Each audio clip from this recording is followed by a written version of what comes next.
Madame le conseiller, je ne voudrais pas moi accuser les hommes. Je veux dire que le tort revient aux femmes.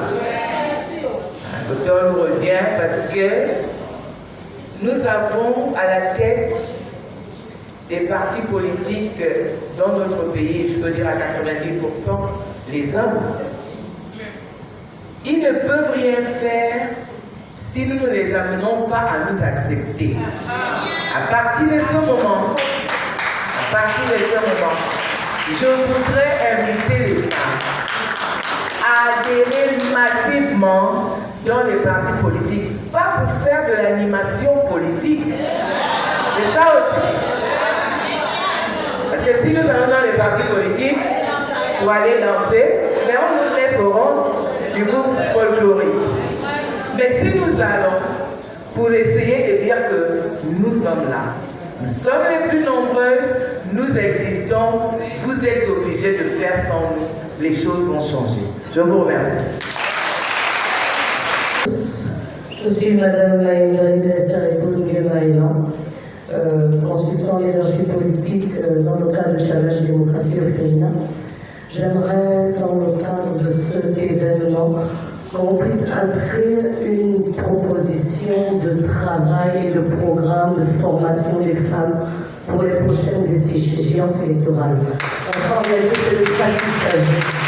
Ici, il faudrait que toutes les femmes, que ce soit le réseau national des femmes médiatrices et toutes les femmes politiques et membres d'associations, s'asseyent pour organiser des programmes de formation, de mise en place de réseautage, de financement. Les échéances électorales arrivent, comment les femmes se préparent pour ne pas rater cet enjeu qui est déterminant pour notre pays et surtout pour les femmes. Parce qu'en réalité, les hommes ne peuvent pas prendre des décisions pour les femmes. Il faut que les femmes se lèvent pour prendre des décisions pour elles-mêmes, parce qu'elles sont les mieux placées pour savoir ce dont elles ont besoin. Merci. Notre président me faisait la main au vent dans la salle. Il sera un peu... D'accord, merci beaucoup. Alors on va continuer avec le docteur Matanga Didi Laurence, épouse Léliété. Sous vos ovations, s'il vous plaît. Le docteur Matanga est docteur en droit et sciences politiques. Elle est enseignante permanente à l'USO. Elle est chef de filière d'ailleurs. Elle est conseillère au MAE et coordinatrice de l'ONG Graslambe. Madame, vous avez la parole. Merci, madame.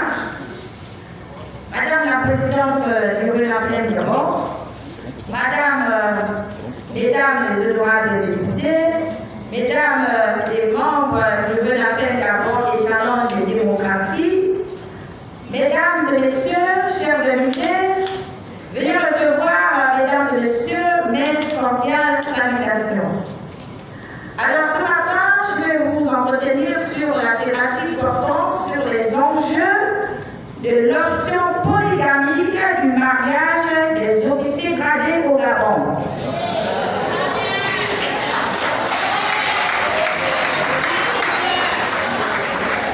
Retenons que cette contribution qui s'inscrit dans la réflexion sur l'investissement de la femme à un rythme accéléré en ce temps pressant compte examiner les enjeux de l'option polygamique ouverte aux généraux et officiers de rang supérieur dans l'option matrimoniale. L'occasion se porte particulièrement sur la rétroactivité du projet d'ordonnance entériné par le Conseil des ministres le 2 janvier 2024.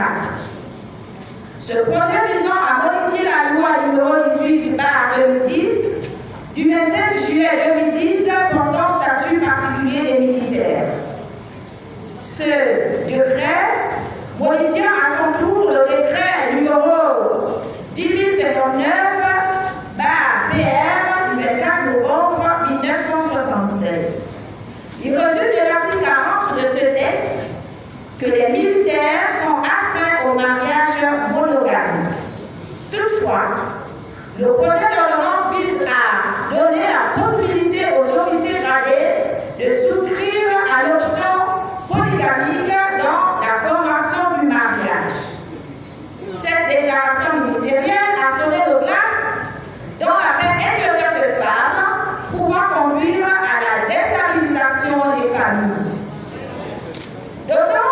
se voyant menacé de l'arrivée d'une coépouse au lendemain de la ratification du projet d'ordonnance. Alors, la problématique qui se pose ici est de savoir comment résoudre ce conflit latent au sein des mariages. Un officier de rang supérieur peut-il, de son plein gré, contracter librement un second mariage au nom du droit à l'option polygamique au mariage des officiers? Telle est la problématique. Nous devons partir du fait que la loi civile règle des conditions de formation de mariage, d'exécution et de rupture. La formation du mariage est libre et les parties doivent exprimer librement leur consentement sans erreur ni contrainte. Les enjeux de l'option monogamique s'apprécient ici au niveau des avantages et des inconvénients de ce projet d'ordonnance. Alors, avantage pour les mariages postérieurs à l'entrée en vigueur de cette ordonnance qui viendra supprimer l'astreinte à la monogamie faite aux militaires. Pour l'avenir, pour les prochains mariages, cette ordonnance sera favorable aux futurs conjoints. Toutefois, l'inconvénient que nous relevons, c'est plutôt pour les mariages antérieurs à l'entrée en vigueur de cette ordonnance. Les mariages qui ont été célébrés avant l'entrée en vigueur de l'ordonnance. C'est dans cette perspective que l'article 311 prend tout son sens. Je cite, « Après la célébration du mariage, aucun des époux ne peut demander en justice le changement du régime matrimonial adopté lorsque l'application des règles de ce régime se révèle contraire à l'intérêt du foyer. » Donc, il faut retenir ici que pour les officiers déjà mariés, je viens ici encourager une femme. Tu es là, tu te trouves dans cette situation. Je ne veux pas aussi jouer les mauvais augures pour celle qui va occuper le deuxième poste, mais c'est la loi.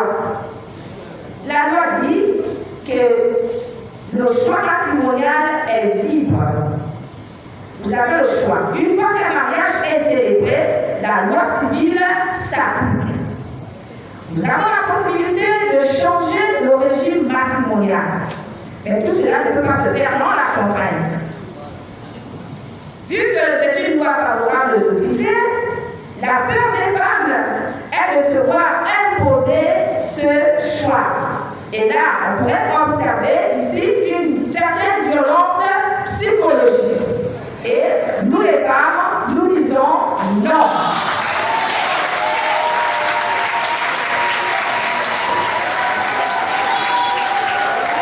Donc, le second mariage peut être possible à condition qu'il y ait inclusion de la première épouse qui devra donner son consentement au changement de l'option matrimoniale et par conséquent son régime. L'homme ne doit pas venir imposer à la femme sa seconde épouse. Ce n'est pas possible.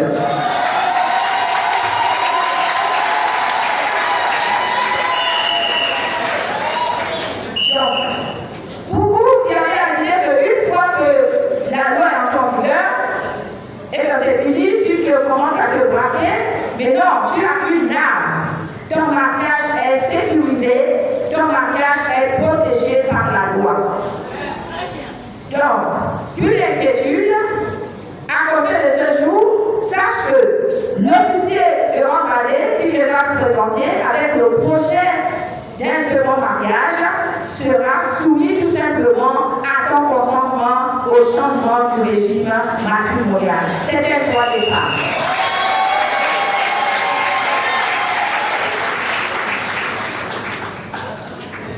Le changement du régime matrimonial obéit à une procédure. Une procédure judiciaire. Ça ne se passe pas dans le sein de l'officier d'état civil de maire, non. C'est une procédure judiciaire. Il faut faire une demande judiciaire. Et cette demande doit être fondée dans l'intérêt de la famille, par lesquels de deux conjoints. La demande doit être fondée. Il faut qu'il y ait un intérêt de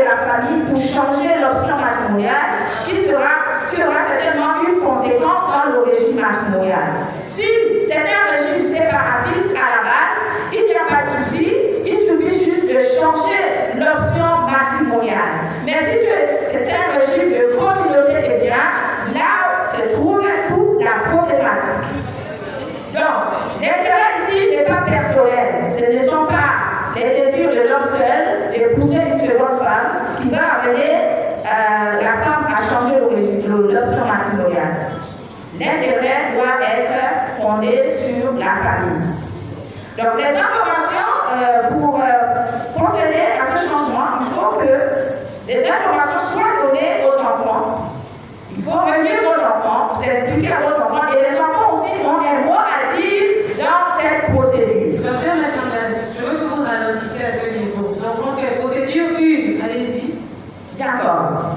Procédure 1, demande judiciaire. 2. Procédure 2, on va dire la condition de fond et la condition de forme. Dans le fond, pour que la demande soit fondée, le juge va se focaliser sur l'intérêt de la famille. Ça, c'est un premier point. Maintenant, sur les procédures, la procédure, elle est judiciaire. Il faut introduire une requête auprès du juge civil.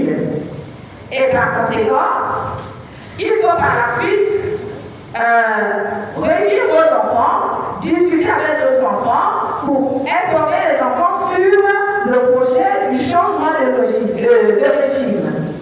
Et aussi informer les tiers. L'information des tiers, c'est la publication dans ce journal d'annonce légale. L'autre point, c'est la liquidation de la communauté. Pour ceux qui sont déjà mariés en communauté des biens, pour changer Merci. Pour changer l'option matrimoniale, il faut commencer par liquider la communauté. Et cette communauté, la liquidation de cette communauté se fait devant notaire. Pourquoi on doit liquider la communauté? Parce qu'un polygame ne peut pas se marier en communauté de biens. Aucune épouse ne doit bénéficier des biens d'une autre épouse.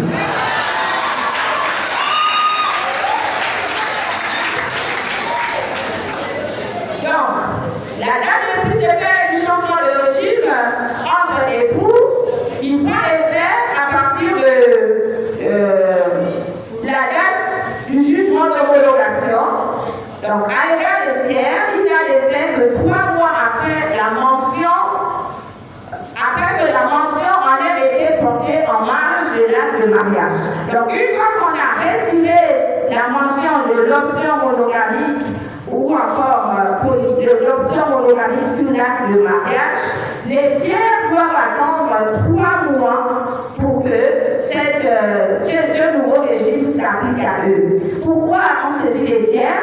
Parce que au départ, les conjoints mariés en communauté des biens sont solidairement responsables. Donc, ils sont co-débiteurs à l'égard des créanciers. Et lorsqu'on va liquider la communauté, la femme ou l'époux ne sera plus co-débiteur. Donc, nous voulons ici dire que l'officier de rang supérieur qui viendrait à violer ces dispositions en contractant un second mariage sera considéré comme un bigame. Donc, vous avez la possibilité de poursuivre ces derniers sur le plan judiciaire. L'application de cette ordonnance va obéir donc à la réglementation en vigueur sur le mariage et non sur la contrainte masculine dont nous pouvons affirmer bien aujourd'hui que rien ne peut se faire sans la femme. Est-ce que tu peux acclamer toi-même la femme? Donc, nous refusons toute violence psychologique orchestrée par l'option monogamique accordée à l'officier de rang supérieur. En définitive, notons que la transition a pour objectif la restitution des institutions. Et le mariage est une institution qui se doit être respectée dans toutes ses formes. Je vous remercie.